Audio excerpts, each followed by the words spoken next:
નમસ્કાર કર્મચારી મિત્રો, હું વિજય બેસેશદેવ। જે રીતે આપણે 14/3/2017 આપણી અધિકાર માટેની લડત શરૂ કરેલી છે કે ગુજરાત સરકારમાં ચાલતા 11 માસ કરાર આધારિત આઉટસોર્સ તેમજ રોજમદારને સુપ્રીમ કોર્ટે આપેલા ચુકાદા મુજબ સમાન કામ સમાન વેતન મળવું જ જોઈએ। તો આપણે પણ સરકારને એ જ કહીએ છીએ કે ભાઈ સુપ્રીમ કોર્ટનો જે ચુકાદો છે એ પૂરા ભારત માટે છે, તો ગુજરાત પણ ભારતનું જ એક રાજ્ય છે, તો ગુજરાતમાં કામ કરતા કર્મચારીઓને કેમાં કાયદાનો લાભ ના મળી શકે, કેમાં અધિકારો ના મળી શકે, તે માટે થઈને 14/3/2017 આપણે જે લડત શરૂ કરેલી છે, જે શાંતિપૂર્ણ રીતે આપણે હડતાલ કરેલી છે, તમામ કામ બંધ કરેલા છે, તેને કન્ટિન્યુ રાખવાના છે। આપણે કોઈ પણ વ્યક્તિને આપણે કર્મચારીઓને જણાવેલું હતું કે જ્યાં સુધી આપણા અધિકાર નહીં મળે ત્યાં સુધી આપણે આપણી લડત ચાલુ રાખશું। આપણી લડત આટલી ચાલી છે અને આજે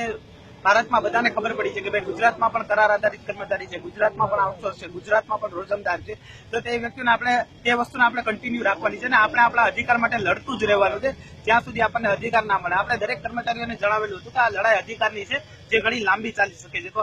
આ લાંબી ચાલતી લડતમાં એકબીજાનો સાથ અને સહકાર આપીને ફરીથી જોડાવા માટે નમ્ર વિનંતી છે। જે જિલ્લાઓને નોટિસો મળેલી છે, છૂટા કરવાની વાત મળી છે, તો આપણને ખબર જ હતી કે આ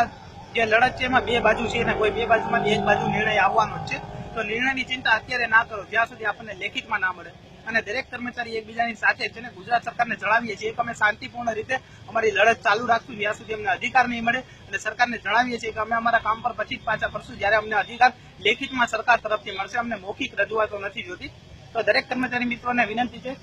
કે જે લોકો કામ છોડીને આવ્યા હતા, હડતાલમાં જોડાયા હતા અને જે ફરી પાછા નોટિસોના કારણે કે છૂટા થવાની બીકના કારણે કચેરીમાં હાજર થઈ ગયા છે, તે ફરી જોડાવ, કારણ કે આ એક અંતિમ ચાન્સ છે તમારી પાસે। જો 2017 વયું ગયું તો 2022 સુધી તમને કોઈ સાંભળશે નહીં, તમારા કોઈ અધિકાર તમને મળશે નહીં, અને બની શકે કે ભવિષ્યમાં બધા જ કર્મચારીના આઉટસોર્સમાં રૂપાંતર કરી દે કે ગુજરાત સરકાર ટોટલી આઉટસોર્સ લઈ આવે। તો આઉટસોર્સની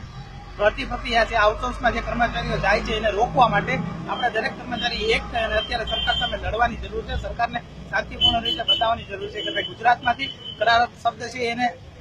જે પણ રેગ્યુલરાઇઝ છે એને કરો, અને જે